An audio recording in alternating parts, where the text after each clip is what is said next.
So, good evening, dear colleagues, dear students, dear guests. Thank you very much for your coming today. It's very difficult to bring people together in these hot football days, even when Germany is out of competition, unfortunately. But thank you very much once again, and I'm very pleased to introduce you our guest today, Bikbov, from Moscow and from Paris. He's a sociologist, so experienced, outstanding scientist. I'd like to say a few words to his personality, then to our workshop, and then we can start. So Alexander Bikbov got his PhD, Doctor of Science in Sociology, 2003 at Russian State University of Humanities. The topic of his thesis was institutional and conceptual structures of the Russian state science policy in the 90s. Since then, he has been working in such fields and areas like politics, anthropology, cultural studies, and so on, in Russia, in Moscow and St. Petersburg, in Paris, in France, and also in Germany, in Bochum. And he is a big friend of our department, Slavic department, and Lotman-Institut for Russian culture. Thank you very much. We are very glad to see you every year or every semester in our university. Today, his main areas are transformations of professional sociology and philosophy in Soviet Union and Russia, perception of social hierarchies and legitimacy of inequalities in Russia, France, and Italy. Also, invisible societies in modern city, civil protest and mass street rallies in Russia, and also critical networking in new digital media and social networks. So he works interdisciplinary in all these areas and scientific fields. He coordinates research and study groups in sociology in Moscow and Paris. And also he takes part and organizes many different international conferences, intellectual activities like intellectual debates, public lessons, workshops, and so on and so forth. And today, tomorrow and Saturday we have a workshop in our department. The topic is protest, dissent, and freedom in the Soviet Union and in Russia. Today we have public lecture with the topic the compromised freedom from protest vocabularies to official doctrines. Tomorrow on Friday we have our colleagues with their presentations, Svetlana Kirschbaum from Bochum, Christian Föhler from Münster, and also Benjamin Rief from Cologne.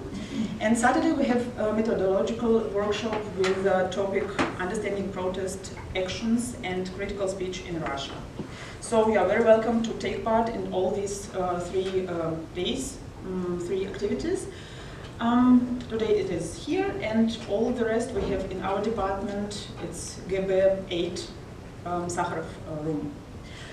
I also pleased to mention that this lecture today and our workshop are supported by Research School and its program visiting international professors.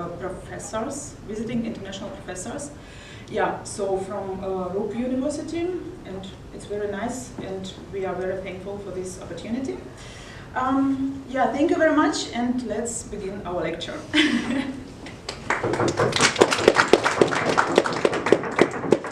Thank you, Daria, for the presentation.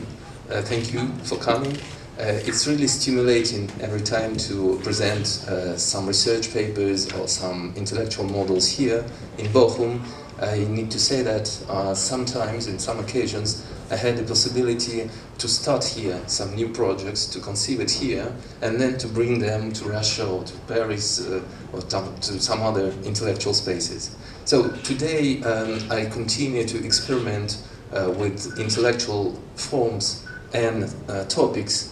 It's certainly a topic which is well explored, the concept of freedom, the concept of liberty, the practices of liberty, and I would like to bring in its analysis a dimension which is maybe not so often targeted by historical research or by sociological research, because for sociologists the concept of freedom is difficultly operationalizable, and for historians it's often a concept which is taken from the hands of historical actors and normally taken with their own interpretations. So I invite you to take a position, an intellectual position, in some extent in between these two truths of freedom, in order to be able to compare, to confront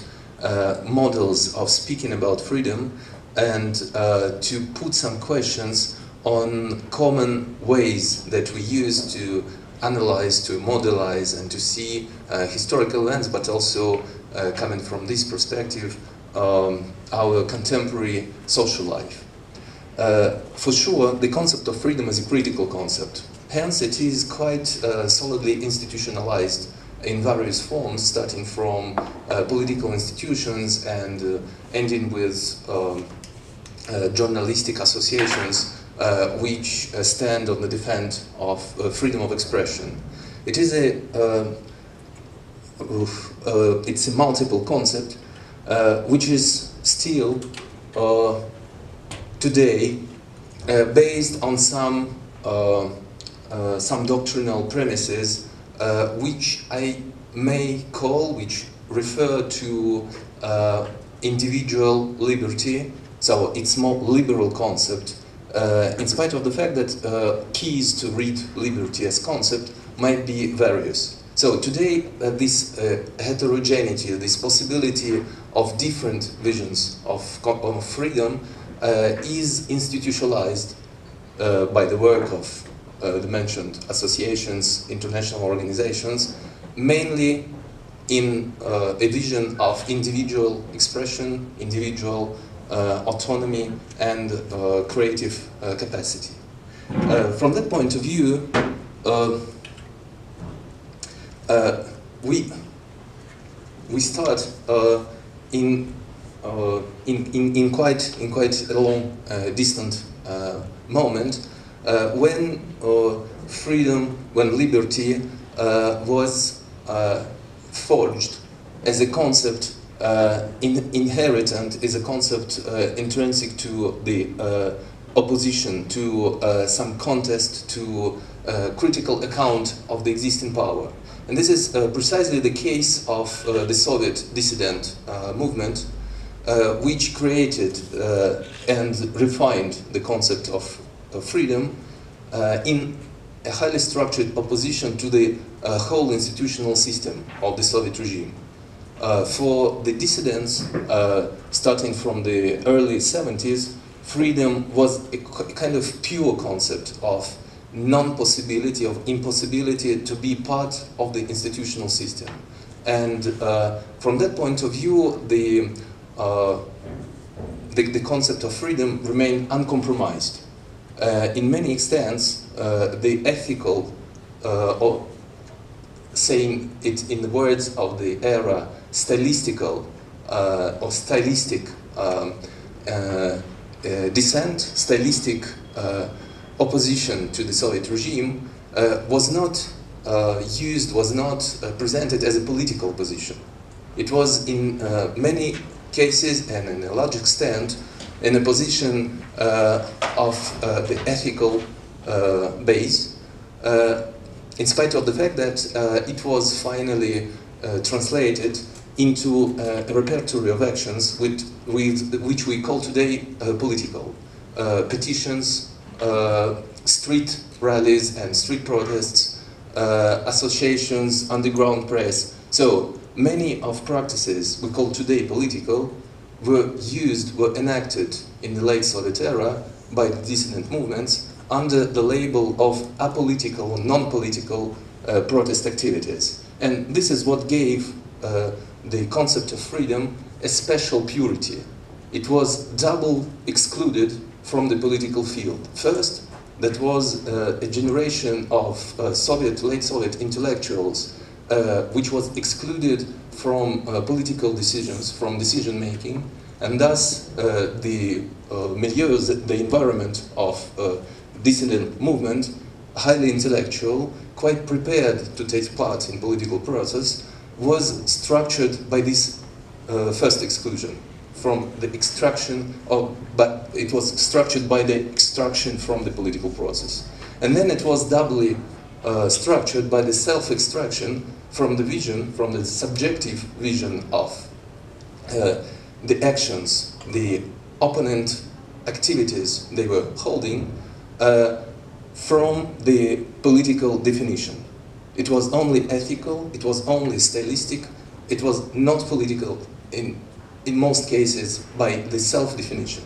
So, in many cases, when we come to the idea of freedom forged in the Soviet oppositional milieu, we come to a special purity, this double produced ethical purity of the concept, which had a special role in the international circulation of the concept of freedom, because already in the mid-70s and late 70s it was received in France, in Germany, maybe in Germany even earlier, as results the talk with Miriam Leike, and in the United States it starts being used in journalistic discourses about the state of things in Soviet Russia.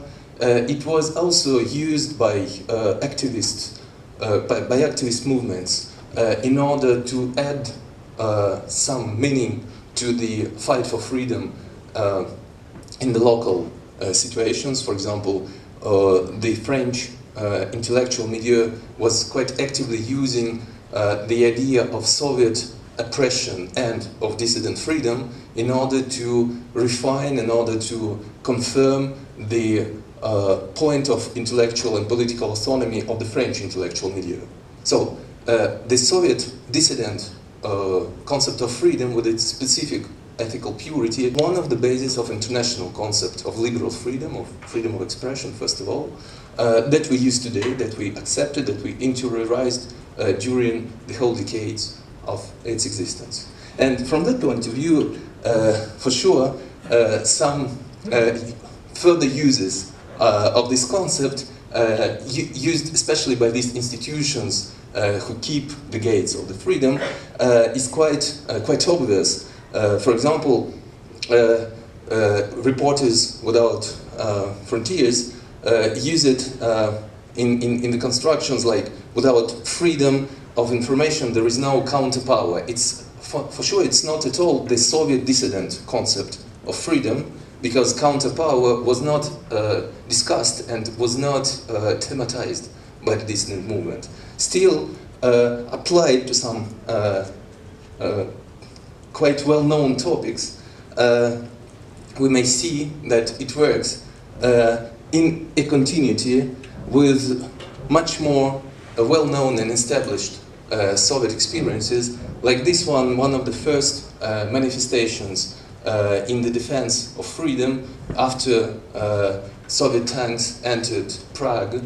That was the 7 persons who went to the Red Square to protest, bringing the slogan, for your freedom and ours. So, in many extent, this re-elaboration of the concept made by the intellectual milieu of the Soviet dissidents, of the Soviet pro-freedom movement, was a result of a specifically structured political situation, highly structured, but it was not a specifically Russian situation.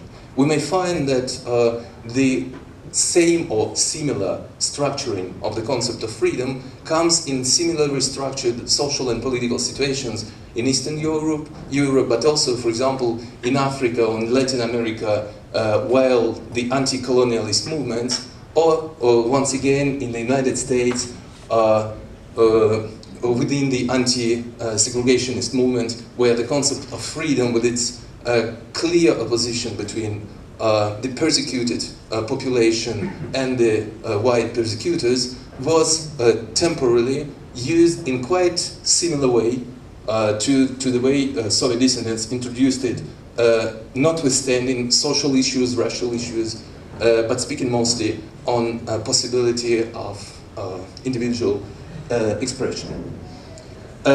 What happens with this concept, with this division, or with this purely ethical vision of freedom today?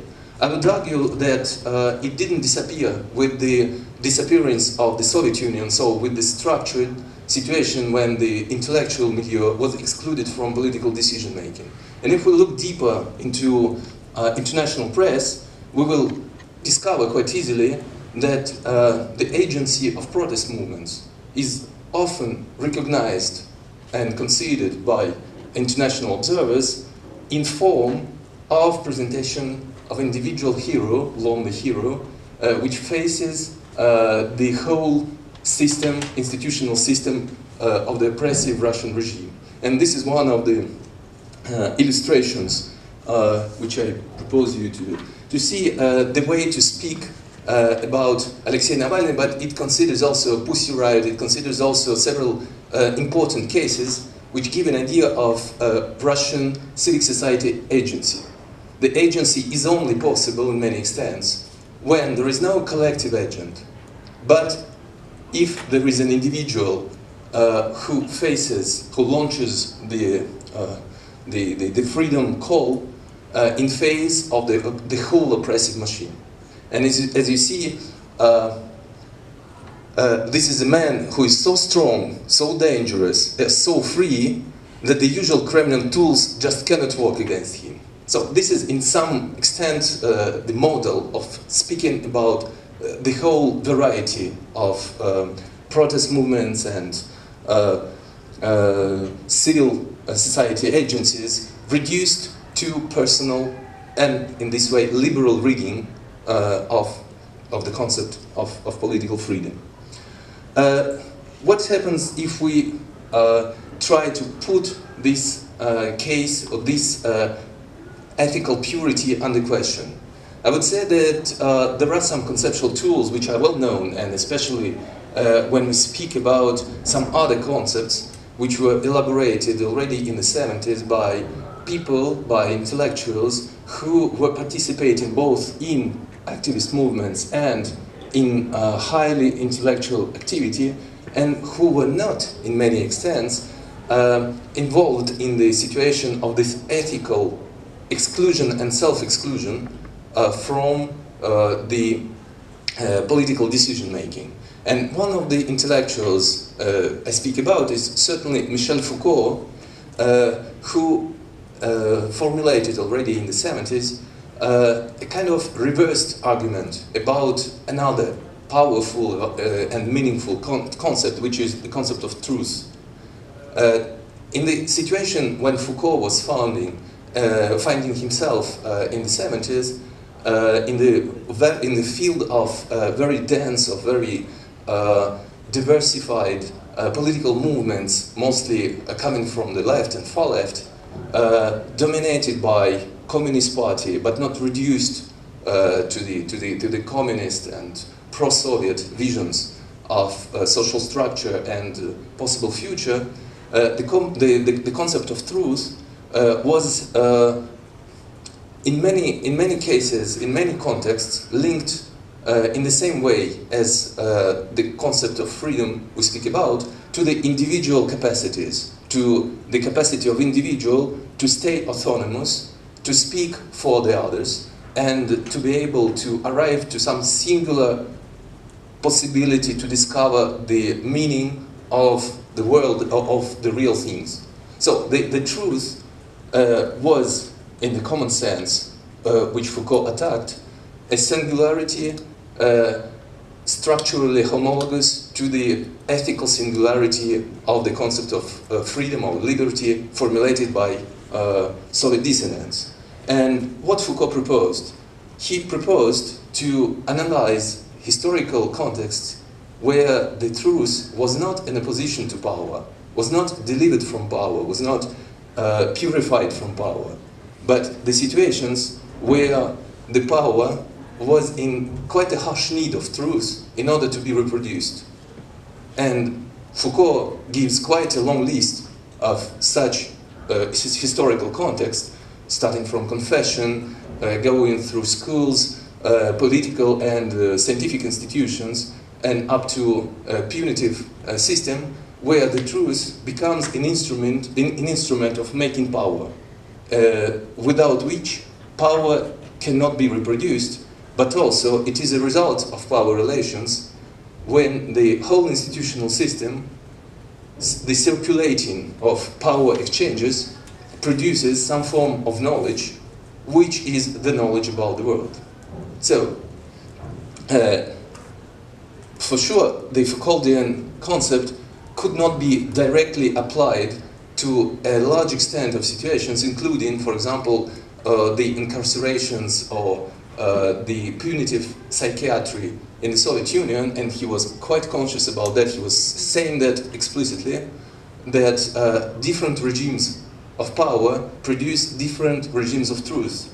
So, in many situations which could not be treated ethically as acceptable, it is also quite difficult ethically to analyze power relations in terms of produced truth, or truth needed to be produced for the reproduction of power. Still, this is quite an important contribution which Foucault made in order to put under question the established way of making speech, of speaking about such high concepts like truth, like power, like liberty, freedom. And in this situation, if we follow Foucault in the historical analysis and we accept that the model of freedom we use today is a result that we inherit of a highly structured political opposition, which is no longer, which is not actual, which is not enact today, we should ask ourselves: is not the concept of freedom also subject to analysis in terms of compromise?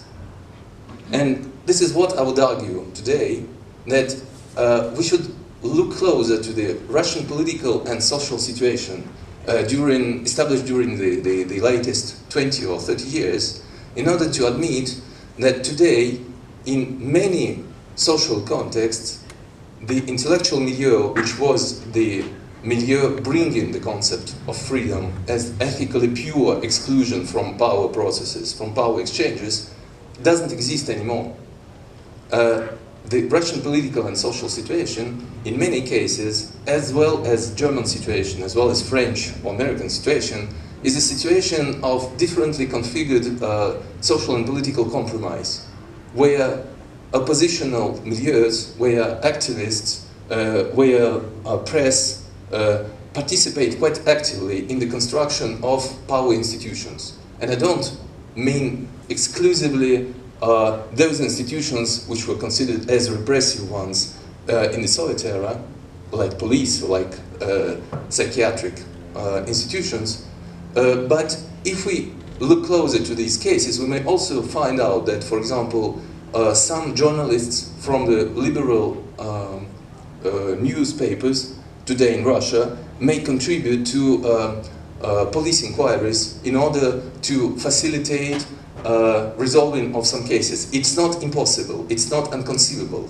And from this point of view, journalists, like any other intellectuals, participate in quite a difficult, in quite a complex, quite a stratified situation of exchange of knowledge and power in today's society that doesn't allow us anymore to use the concept of freedom as it was used by the Soviet dissident milieu, like a pure ethical opposition and self-exclusion from the power institutions.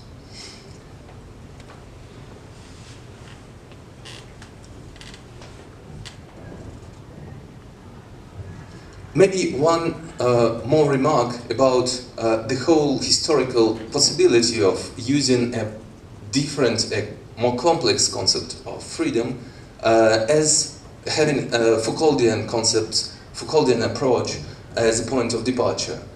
I presume that in many cases the idea that the Soviet Union and the Russian society are societies without freedom completely deprived of freedom, was in many extents was structured like an idea of a simplicity of these societies. I mean that Soviet regime was seen as a simple model which doesn't imply a possibility of passing through some boundaries, some limits, which were dividing those who participate in political decision making and those who do not participate, those who contribute into elaboration of institutional design and those who do not. So, if we say, okay, is it possible to analyze Soviet and today's Russian experience in terms of compromised freedom, in terms of more complex relationships where freedom is also used or serves some institutional design, some reproduction of power? Is it possible to do that if we admit that the Soviet regime or current Russian regime are simple regimes, which still maintain this borderline between freedom and non-freedom, power and those who are completely deprived from power? If we say yes, it is simple, there is no need for some further and more complex concepts, we may stop here. But as sociologists, and I think that like historians, anthropologists, political scientists that you are, you admit still that both Soviet regime and current Russian society are more complex than that. That there is a space, and there are spaces of compromise, of institutional compromise, of political compromise that existed, that exist and will exist in societies like that. And in this case, we need maybe to put more attention to these spaces where the freedom is reproduced as a part of something else than just the claim of individual right of expression, of liberty, and of creative capacity. So, one of the evident but often omitted realms where the freedom is considered as a part of a power system or of possibility of making power is the situation of war. If we look at the scope of war discourses, we will easily find that in many contexts, not only Russian, but Russian also, freedom is linked to the war success. The holy war, the national war, the just war are the concepts where freedom is connotated with power. Just in the same way as we saw in the reverse case when, for example, there are concepts we use quite extensively where power is connotated with freedom. And one of the most evident concepts of this type is democracy. Democracy is a type of power which is impossible to be conceived without freedom. So war is a concept where freedom cannot be thought without power. And in many cases, in many discourses, I just use these illustrations from more simple, from simply to translate without giving you an abundance of texts. But still, it's quite a good expression, quite a convenient expression of transmitting the same idea that analyzing a bulk of texts.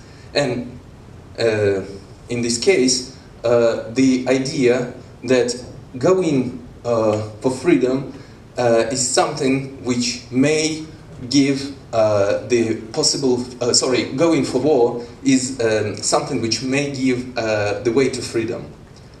Not only emancipation, not only liberation of territory, but also, for example, like in this case, loan of freedom, putting the whole population in the case of construction of something which is not just reduced to reconstructing power institutions, and means kind of collective collaboration for the future. But it's quite clear that if we limit our analysis to this kind of ambiguous context, we cannot qualify freedom in positive terms, because this is not the case when the freedom itself receives a positive meaning here. I mean, after the end of the war, the freedom might be as well liberal and, back to the first point, to the starting point, individual, or well, it might be authoritarian in terms of liberation, just a pure liberation from the enemy invasion. And from that point of view, there is a need to go to some further context. So, to precise, what kind of freedom is conceived in different contexts, in different social contexts, in power situations which are structured by the opposition to the political institutions, or less concerned by this pure ethical exclusion, I propose you to turn back for a while to the Soviet division of the freedom and power in order to seize one important element of the context. This is the content of the first issue of an underground chronicle, the chronicle of current events, which was produced starting from the 68 by the dissident Soviet milieu, and which was one of the institutions, underground institutions, non-official institutions, bringing the concept of freedom to the late Soviet cultural world. So, as you see, they chose as the introduction to the whole activities the 19th article of the Universal Declaration of Human Rights, and which speaks especially on the freedom of opinion and expression, which shouldn't know any political constraint. But if you look at the list of on the table of contents, if we may say, you will easily discover that here in the first issue, but also in further issues, the main point, the main thematic point, which is structuring the whole effort of bringing this information to a broader attention, is the opposition to prison. So, in many situations we speak about freedom, we exclude today, I mean, we don't have an experience of prison, we don't, many of us do not have a direct experience of prison, of imprisonment, of threat of imprisonment, and in this case we have a tendency to forget the fact that the dissident meaning of the concept of freedom was created, was structured, was forged by the opposition to imprisonment and prison. And for the whole decades of the 60s and 70s, that was the pivoting theme, the pivoting topic, which structured, once again, the whole field of the historical concept. So, the freedom which exists, which is needed, which is reclaimed by the dissident milieu in the Soviet Union, is not only a purely ethical opposition to the existing power institutions, it's first and foremost freedom from prison, where some of the intellectuals are put regularly by police and power institutions in the Soviet Union. It is very important to understand, because if we try to discover an utopian project behind many of the intellectual dissident writings, we will have quite a difficult moment to find it. There is no social utopian structure which emerges from the dissident political speech. In many cases, if we may speak on the utopian motivation, it is it's overcoming the distance with the civilized world. So it's a kind of geographical utopia, instead of social utopia, which we quite easily find in some far left or far right movements, which dream about society structured in another way. The dissident utopia has a geographical dimension in the sense that Soviet Union may be functioning as other democratic society function. And from that point of view, justly, it's also important to understand how this criticism was received within the official practice, within officially licensed practices in the Soviet Union. There was no direct reply to this dissident criticism of the existing power institutions, but Soviet officials and experts in matters of ideology and virtuosi of ideological work were reacting indirectly to some criticism which were passing by international organizations, like, for example, UNESCO, United Nations, international human rights associations, which were criticizing quite heavily Soviet government for the non-respect of human rights and individual freedoms in the Soviet Union, the material for which criticism were provided by the dissident milieu.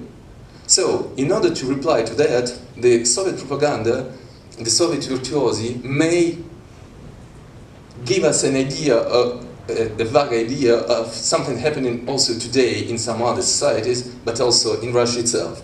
And so one of the main strategies starting from the 70s was the strategy to reverse the argument and to insist on the fact that this is only in the Soviet Union that freedom exists in its authentic form, while the propaganda of the bourgeois society produces the falsified concept of freedom, behind which we easily find some interested political bodies.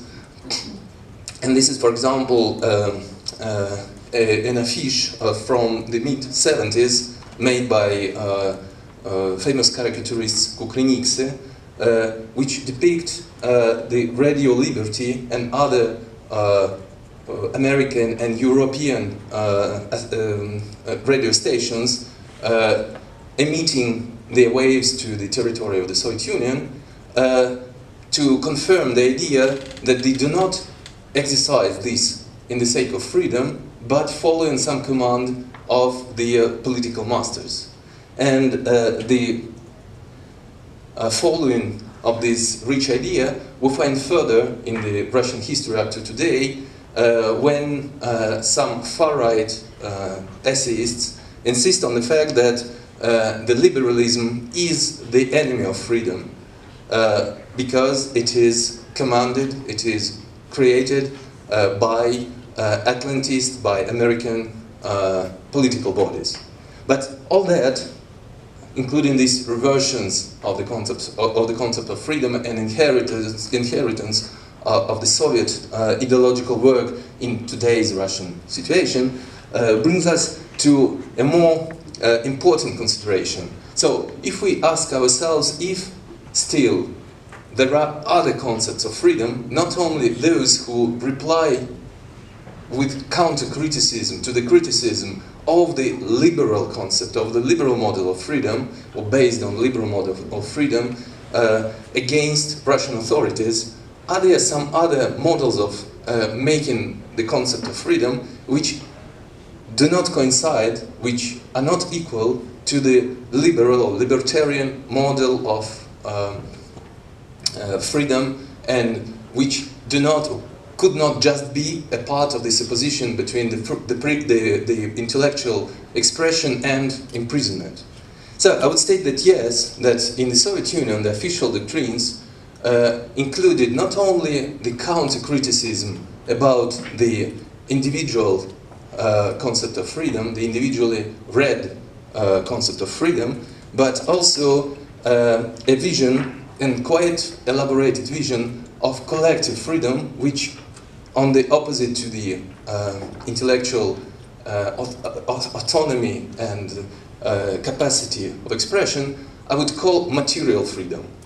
So one of the important points for the whole Soviet regime was based on the idea that the dictatorship of proletarians may install such a system where the proletarians, but also the whole population in the future, may accept the condition, the human condition, where all the sufferances and all the discrimination could be cancelled, not within the model of individual freedom, of individual expression, but in the model within the framework of collectively shared possibility to spare the time of work. And this precise conception, which is based on the criticism of work and its organization, was the key point for the whole Soviet construction of the 20s, which was spread on political institutions, on homework, on the gender inequality issues, which were quite extensively studied and explored in some case, in some extent, by the Soviet intellectuals which came to power. And this is one of the examples of such work, a small citation from a book which was printed in 20,000 copies, a book by Alexandra Kollontai, who is considered one of the first Russian feminists, and quite radical ones, who speaks about the freedom of women in the Soviet Union under communist rule. So the idea of this freedom for women comes, I repeat it once again, from the fact of establishment of proletarian dictatorship, which allows to collectivize the resources, economical resources, the resources of time, and redistribute it more justly for the whole society. And even if the proletarian dictatorship, and that was clearly stated by the theorists starting from Engels, is a discrimination of individual freedom of expression. So under communism, at least in the beginning of its construction, the individuals should delegate their freedom of expression to the state structures. On the other side of this act of delegation, of this kind of reversed common convention, which we find in the works of Hobbes, of Locke, and some other liberal political scientists or theorists, we find a realm of material freedom which unleaves, which cancels the burden of the most burdensome difficulties and routine work which the dominated populations, workers, women, youth, find in their immediate life condition during years and decades of their life. So the idea, as you see, is a kind of political exchange, if you wish, of the individual right of expression to cancelling of the burden of everyday life and of discrimination in work and in economical life. Was that conception realized practically in the Soviet Union? For sure, there is quite a huge debate about the results of its application, but we cannot just avoid the consideration of this model because of the defaults of its realization. There were attempts, especially in the 20s, but then there was quite a turn in the 60s, for example, with the projects of mass housing or constructing of the infrastructure of public consumption, which were based on these ideas, on this concept of freedom delivering or emancipating from the burdens of material life. And this is something which was quite officially recognized which was even used in order to produce the idea of Soviet freedom, and that was for sure not the same model, but that was not at all just a propaganda trick realized by a small group of paragovernmental experts. It was quite an infrastructural attempt, quite an important infrastructural experiment, and it was including this dimension, which we don't consider today in many cases, the one of material life. So, still, that was not just a Soviet invention. It was not the invention of the communist theoreticians. It was a tradition which brings Marx to the whole field of philanthropic and humanistic bourgeois practices and theories, practical theories, which we quite easily find in some other realms of American or European life, and which produce quite an important account about the necessary contribution of those who are wealthier and who dispose of more culture and capitals in order to deliver those who suffer more from their burdens. So the Marxist tradition, in some extent, may find its roots, may find its base in bourgeois humanistic vision of the society, and even if we look closer to the texts, like those produced by Alexander Kollontai, we will see that the transfer of the privileges that the bourgeois milieu was possessing in the old regime is something which is really wished, which is desired to be shared in the proletarian environment. So, rich who could spend the evening in the theater, rich who could spend the evening reading a good book, rich who could deliver themselves from kitchen making, should be the model for the whole humanity, which could depart, which could emancipate itself from the heavy material life. And this is something which we find in common among bourgeois philanthropes and Marxist theoreticians, including the Soviet ideologies. And if we go further, this is once again that Fish showed you at the beginning, the freedom which is seen at the beginning of the 40s still is a freedom of expression, of religious expression, and this is thematized under the slogan, freedom from fear.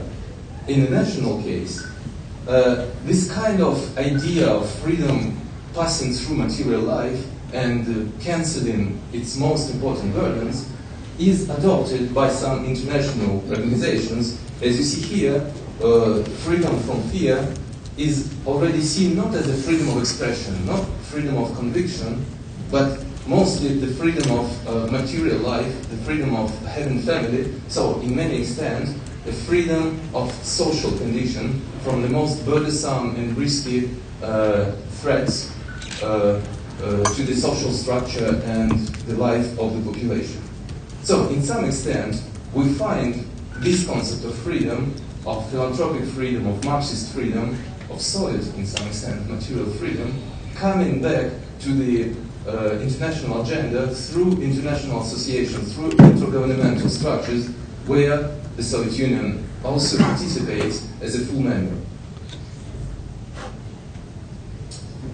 What is important in this story about material freedom?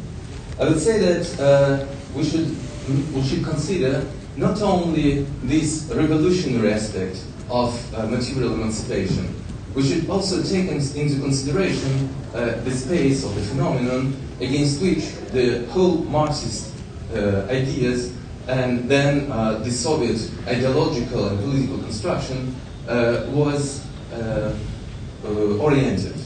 This is the concept or the phenomenon of the economical market. The cancelling of market was seen as an emancipatory fact, an emancipatory act by the Soviet theoreticians. But if we look in the history of 19th century, and this is a topic which is explored during the last 10 years by some pioneering researchers in history, and which is quite promising, we will find out that installing of large market facilities, like for example this first supermarket Beaumarchais in Paris, which was constructed in the 1853, and was quite a new model of consumption, the beginning of marketing, the first steps in promoting lifestyles and not only individual goods. We will find out, thanks to some pioneering works of historians, that these precise places were one of the rare places in the cities, in large European cities, which were public spaces for women.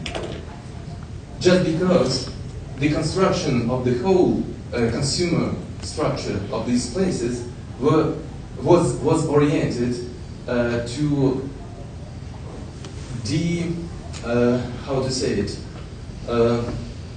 unleaving, cancelling the fault, the guilt of women to be alone in the public space, in the urban public space. In many cases, women could not cross the public space of the cities without being suspected in promiscuity or prostitution. So, one of the rare possibilities to come somewhere else than house and not be accompanied with a man was kind of market facility like Beaumarchais. And this situation is reflected in some gravures and fixations of the moment of the years that you see many lone women in this space. In some cases, the men just staying in rooms aside, expecting their wives finish their shopping. But there were also women which could come there lonely without any suspect in their ethical conduct.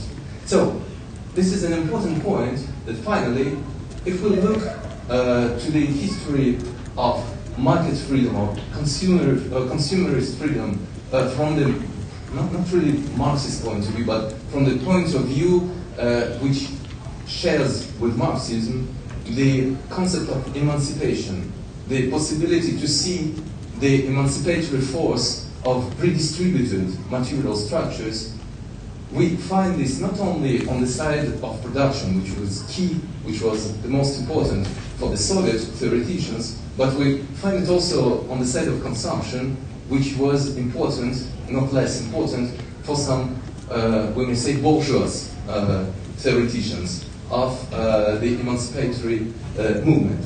And this is something we may trace quite easily in the history of advertisement, which gives quite an opening to see how the concept of freedom travels through different spaces. And this, for example, is the case of women hygienic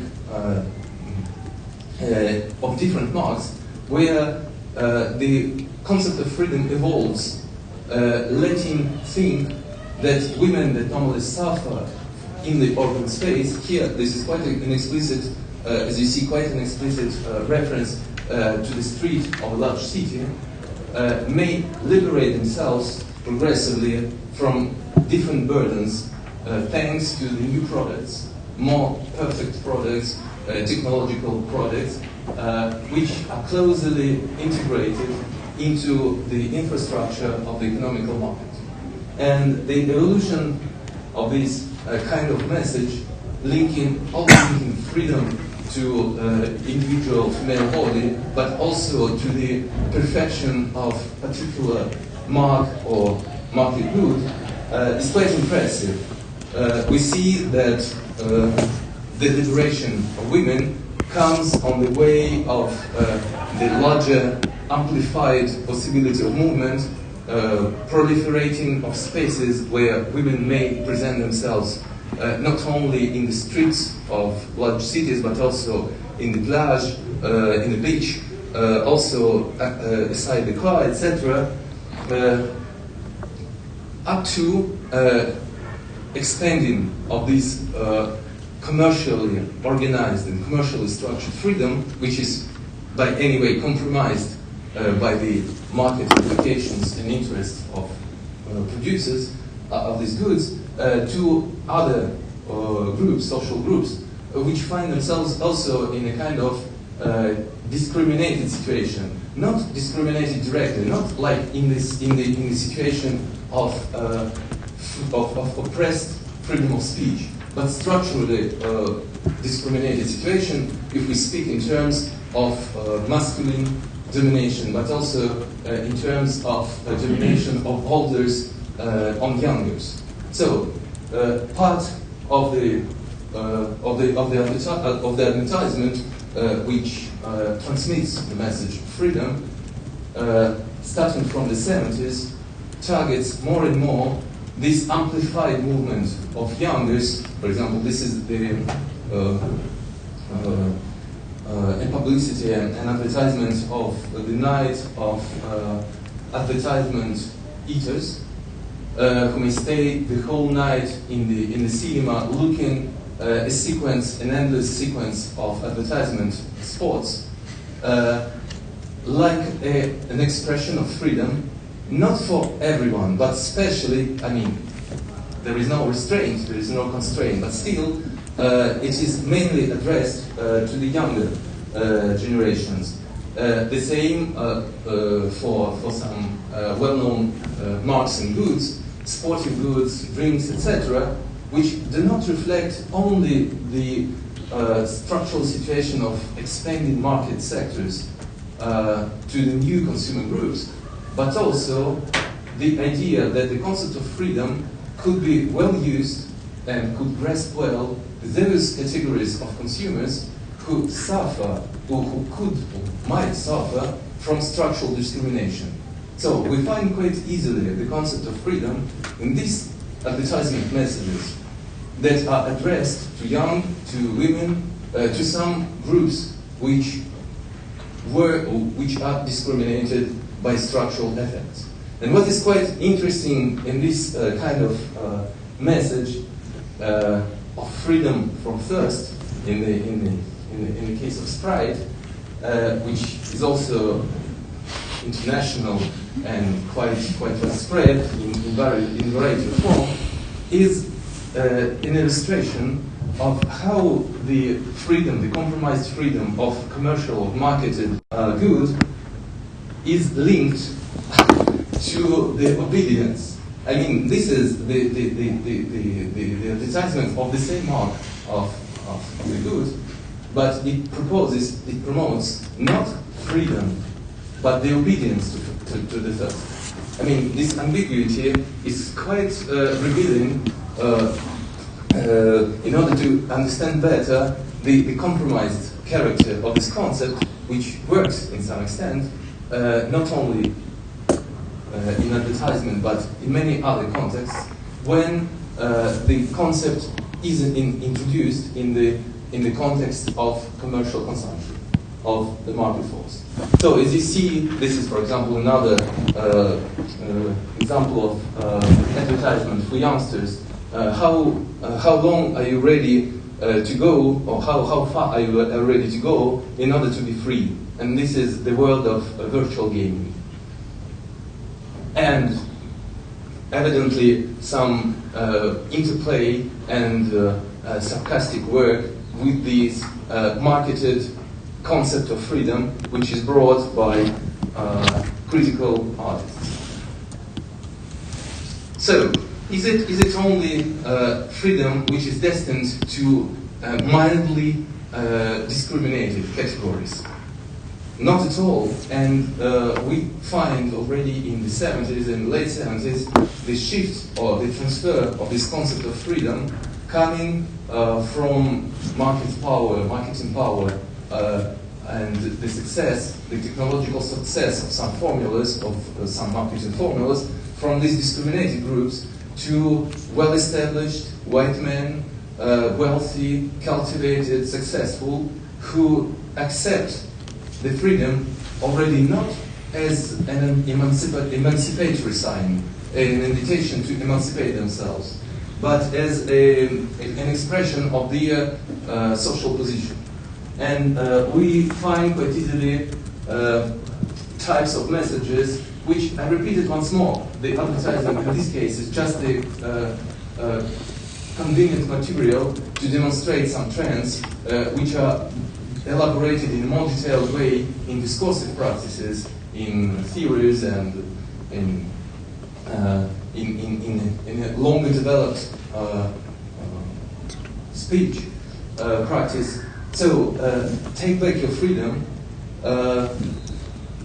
for a successful man, for a man who gains quite enough to have such a car, is a reclaiming of the privilege more than a liberation from the discrimination. And some or many other examples of this type confirm the idea that freedom in this case is regulatory for maintaining a specific power relationship in today's societies, which is institutionalized in the market and by market players, which maintain quite a controversial relationship with the idea of the ethically and political issue of pure freedom we started with, and still this is a concept which works quite well in the Foucauldian sense, in the Foucauldian meaning of the term. This is a concept which serves a vector, which serves a bearer for quite a wide variety of practices which produce today's society through motivation to consumption, through motivation to maintaining the order, even if in some cases we find that it is based on critical account. And this is another example of such work. This is the whole construction project of housing for wealthy people, which is called freedom.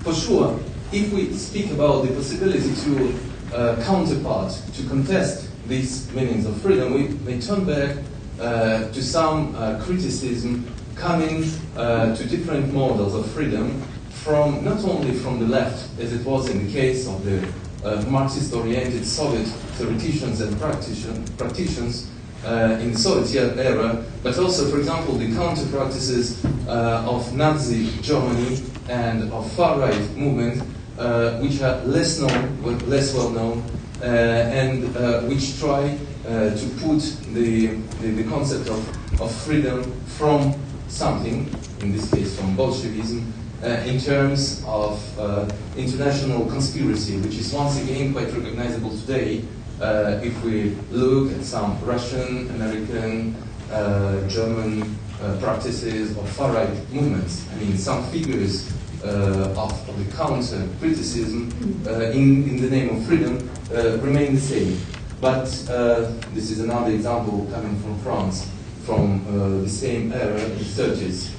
The manipulation of a Jew-shaped communist which manipulates Jew-shaped French participants. So this kind of criticism or counter-criticism is not easily discovered today. It's softer. It's censored in a more high way from the public use. But still, there are some elements of the work with the field of freedom, with the field of the concept of freedom from this point of view. So, In order to conclude, I would like to target once more the topic of the link of three main forces, if we may say, if we may call them like that, in the concept of freedom that contribute to the semantic field, but also the practical use of the concept of freedom in the construction of power relations and of social exchanges. This is the liberal model of freedom, which insists on the individual capacities of autonomy, expression, and creativity, and this concept, this model of freedom is in many extents better compatible to what we are accustomed to speaking about the solitary freedom, or for example the journalistic media criticism of the current Russian regime. There is a concept of freedom which is based on Marxist criticism of the liberal and thus bourgeois model of freedom, which is individual and which claims collective rights not expressed in the field of intellectual production, but mainly in the field of material life, in the large space of burdens and problems and risks of the unequal distribution of material goods. And this is also the third force, which is the market, which is not seen as exclusively an individual, a space of individual consumption, individual expression, but also as a space of collectively organized and collectively realized rights and obligations in order to maintain the whole social order. And once more, turning back to the war context, to the situation where the concept of freedom is highly connotated with the concept of power, we may find the connection of the whole three, of all these three models in examples like this one, which proposes to defend and to support the American private railroads because they serve to the military needs and they are the backbone of defense, but it also promotes the whole world of security, development, and possibility of creative leisure for the future generations. So these are the examples of compromised freedom which oscillate between the freedom from, the freedom which expels itself from the most undesirable dimensions of social life, and the inclusion, the implication of those who bring the concept of freedom, who follow the semantic directions, the semantic instructions of the concept of freedom into consumption, into war, into organizing, maintaining, and reproduction of power institutions. Thank you very much.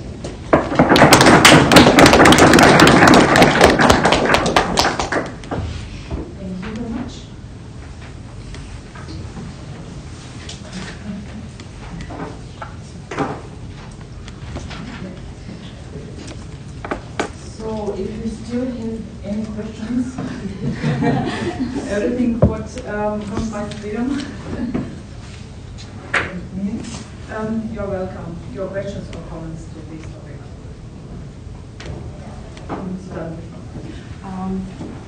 Thank you very much, Sasha, for your very interesting talk. I have just a short question. What do you think? Is there a specific Russian concept of freedom? The Russian concept of freedom? I think that we should treat this Russian case, the Russianness, divided into historical and social sections, if you wish, in which particular social conditions make produce or propose to a production of a particular concept. As I mentioned, the Russian model of freedom, which is proper to the dissident movement of the 60s and 70s, is quite different to what today is used as the concept of freedom. For example, in the younger generation of protest participants who passed by some pro-governmental, sometimes, organizations in the earlier phases of their socialization, and then may have quite a different idea of what lines should be and should not be passed in the construction of proper lifestyles. For example, there is no issue today for the younger generation of the protesters, I mean not for the majority of them, to deal with some public institutions, some governmental institutions, if these institutions admit the possibility to make the good deal. That was unconceivable in the Soviet era, I mean in the 60s and 70s, because the practice of quite ascetic self-exclusion after the exclusion by the power institutions from the political decision-making was an ethical virtue shared by the milieu. So, is it the same freedom, the same Russian freedom? I would say not.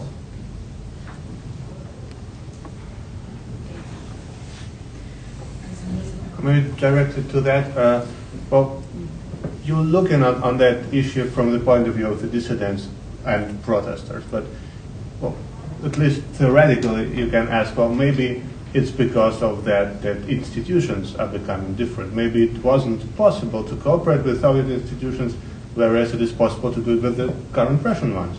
Maybe they are, well, I don't know, less oppressive, more cooperative, or at least diffuse. So what's your take on that? I would say that the purity, the specific purity which marks the vision of dissident freedom in the Soviet Union is quite selective, because most part of this milieu is born, is created, is the result of functioning of the public infrastructure of universities and research institutions quite explicitly organized by the Soviet government in order to maintain the whole infrastructure, the scientific and technological infrastructure of the political regime. So, not to participate in the Soviet institutions meant, first of all, not to collaborate with the police, and not to make references to the Marxist ideological statements, which were more or less obligatory for them, I mean for the parts, for the members of these scientific and intellectual institutions as state functionaries. So there was quite a subtle play on the margin of these obligations, and for example there are some historians who were quite proud of themselves not to cite even once Lenin in the preface, in the prefaces of the historical publications. But the fact itself that they were working in the public institutions didn't exclude them completely from the zone of compromise, and for example some of them could be quite well implied, quite well engaged in some other forms of compromise. Still, the concept, the purified ethical concept of freedom was a result of the double raffination, the double exclusion, the self-exclusion from these power dynamics. In some extent imaginary, that left in the shadow a part of the power-truth exchanges. So I would say that if we consider that, the history becomes more interesting. Okay. Thank you for your talk, Professor Dorn. Still, I'm a bit skeptical that the concept of freedom amongst the dissident was not political at all, because it was ethic. It doesn't exclude that it's political, especially in a regime like the Soviet Union. It wants to control broad aspects of society, you know. And the other point you mentioned with respect was freedom from imprisonment, and of course the state decides who is imprisoned. And so it is a political act in itself, isn't it? So that's not really clear to me, but once I assume that the dissidents develop a model of freedom that's not that political, still that's surprising, and I think that's almost unique in history. And yeah, what's your conclusion out of this? Because yeah, that's an important point, I guess. Yes, thank you. I agree that this is an important point, and for sure, as a researcher which observes practices, like I mentioned, petitions, circulation of underground press, going to street to protest, even under the situation of a high risk of physical suppression, it is political. I mean, sociologically, we cannot qualify it differently than political action. But we cannot just exclude the self-interpretation of the actors, and this is necessary also to understand better the whole construction of the concept they produced and which circulated in its pure form also in the international context. So I would say that I completely agree with your qualification of this situation as a paradoxical situation where the political action is described by the actors as apolitical. This is also the direction that I wanted to go to, because in studying the memoirs and autobiographies of some of those dissidents, of course not all of them, it becomes clear that this purity and truth adherence is just a result of a negotiation, even though it claims the opposite. But you can tell that all these tries to escape politicization are still negotiating with somebody. So it is a kind of a rhetorical outcome or something like that. It's a topos, literally speaking, because there's no such thing as writing to an audience without addressing a certain political context. Sure. So this would be the first thing. Is it this purity? Is it really pure? I doubt it. And the second one, what do you say about the word sovereignty? Because it appears to me that in certain ways, especially concerning collective identities, sovereignty has replaced the word freedom. Well, at least from me observing the Russian context, I get the impression that they say sovereignty and imply some kind of freedom from U.S. oppression or whoever's oppression. Yes. Thank you for your remarks. This is for sure a compromise construction, but it's not the compromise in the same way as we find, for example, in a market context or in the context of freedom from the burdens of material life. I would say that this is not a purely rhetorical compromise. It's more a strategic compromise which tries to exclude the highest risks of imprisonment. I mean, we find it also today in Russian critical movements which try to qualify their activities in apolitical terms in order to diminish the attention of the police to the activities.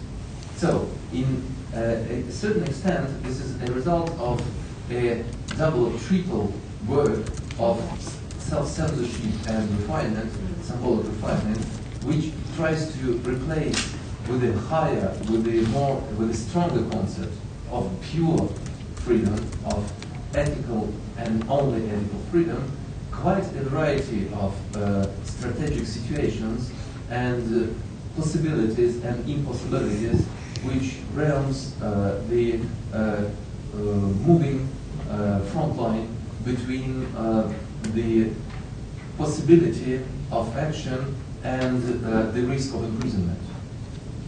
I would say that prison is a really important point for the whole story of the concept of freedom that we tend to obscure just because we don't have this experience, and that is transmitted already as a kind of heritage through international circuits, through the whole tradition of the perestroika movement, etc., of perestroika free speech, as a kind of pure concept, as a kind of decontextualized concept.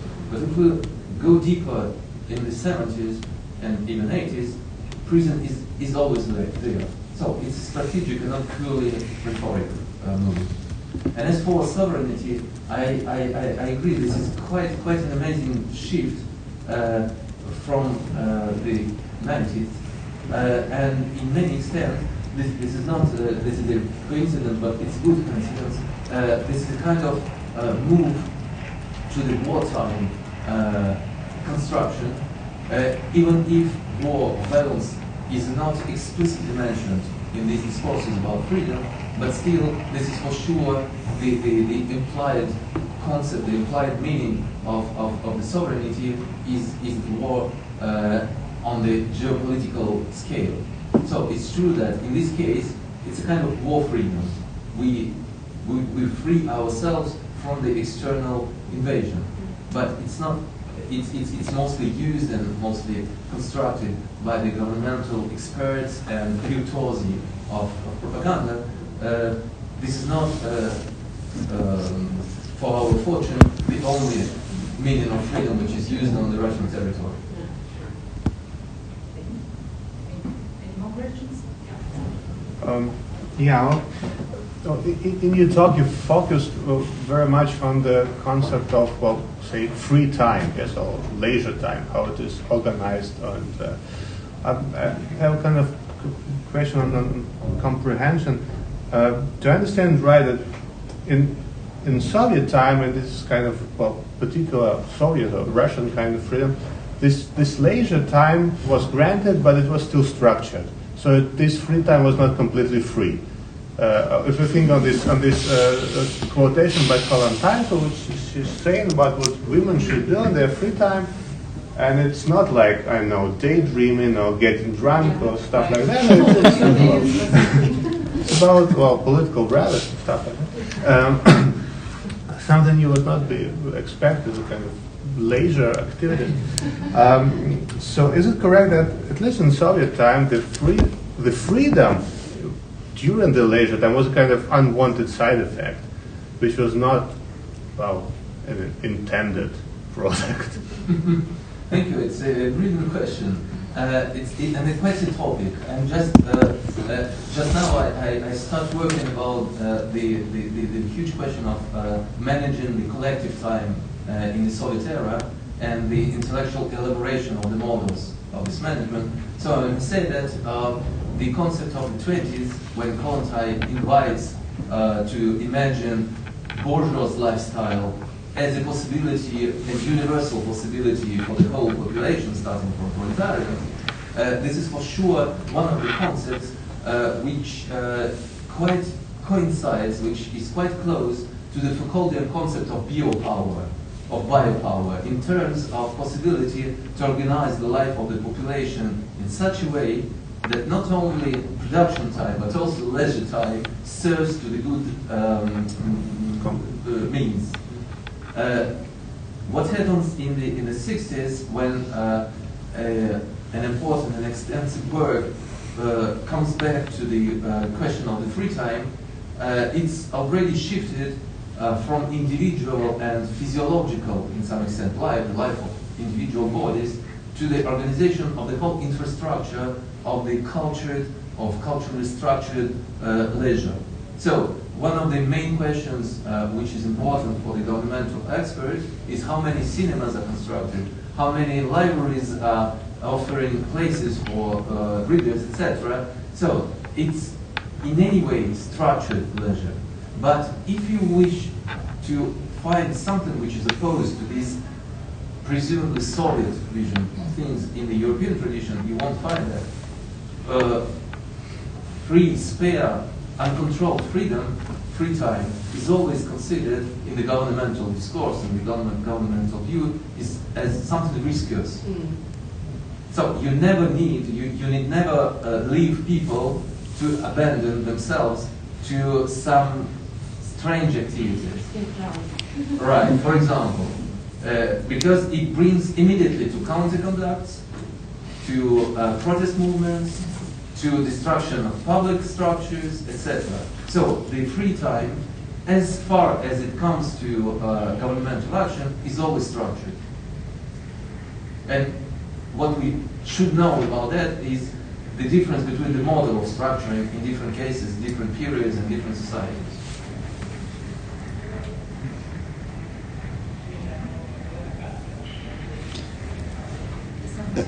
Maybe, thank you very much for a very interesting paper. I always have a feeling when we are talking about such complexes that we sometimes deal here with homonymic structures, which means that I saw once a translation of an article about Linde, a company, Linde, a firm which is producing something, chemistry, chemicals. But the translator gave the whole stuff to the Google translator, and then a part of the text was translated as Linde, the name of the tree. And this mixture of, there was half of it was about the tree, and half of it was about the company. And there were sometimes extremely interesting connotations, but in general, these words are were very different. The Linde in one case was just homonymic to the Linde in another case. And that's what we have with the notion of svoboda or freedom when we are talking about advertising, or when we are talking about somebody who is going out of prison, на свободу с чистой совестью. So it's a completely different word. It's the same word, but the connotations are completely different. They are just homonymic. That's a feeling I have. That's why we have a problem in Russian when Svetlana asked about the specific Russian. Are there any specific Russian concepts?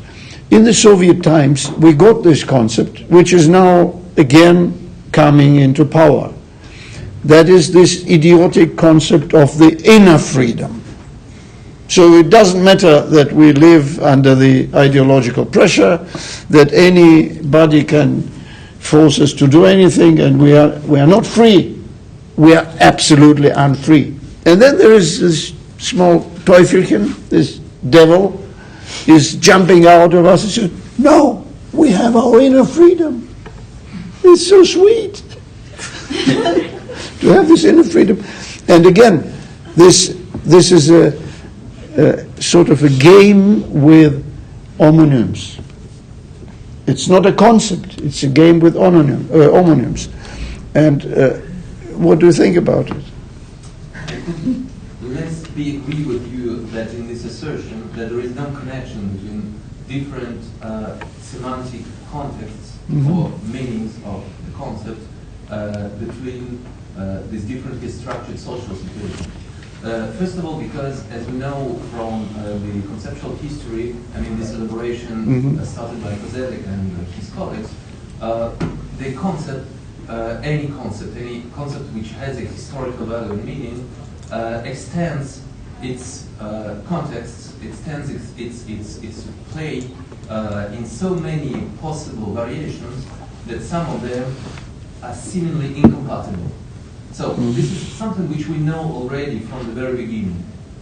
The case you mentioned about the inner freedom surely makes part of the changing political social situation, and which reflects also quite particular ways of transmission of this culture of inner freedom, because for sure, for example, I mentioned the younger participants of the protest actions today in Russia that do not share this concept of inner freedom because they need to go outside and to express their freedom publicly. So this makes already a sociological question. Who speaks on inner freedom? Those who participate in protest actions or not? Apparently not. Who gives them this concept of inner freedom? I presume that this comes through socialization and parental families who were concerned, at least who were cultivated in view of this concept, if not implied directly into its practice. So it makes quite a variety of questions of social mechanics of production and reproduction of concepts, which do not deny the fact that some of possible interviewees or those who make part of the study consider freedom as purely consumeristic freedom, which was also part of the semantic field of the freedom of the 90s, as you remember. Do you remember the high discussions about sartach kolbasi, about the type of sausages which should be available when the freedom comes? I mean, this is not just a pure anecdotal parenthesis to the whole construction of the concept. I would say that these are social structurings which are quite various and quite different, which try to appropriate the field, the semantic field, of an important concept. And we cannot ignore that, just saying these are a variety of disconnected concepts. I would say these are a variety of variable social contexts, social mechanics, which try to produce the concept in controversial manner. And this makes our work interesting. Okay, I think because of time we should stop here, and then we continue our discussion in Bucharest. If you have some time and if you want, you can join us. You're very welcome. And as I have already said, we have Friday and Saturday workshop where you have opportunity to learn more about different types of freedom. You're also very welcome. Thank you very much. And thank you very much for the discussion.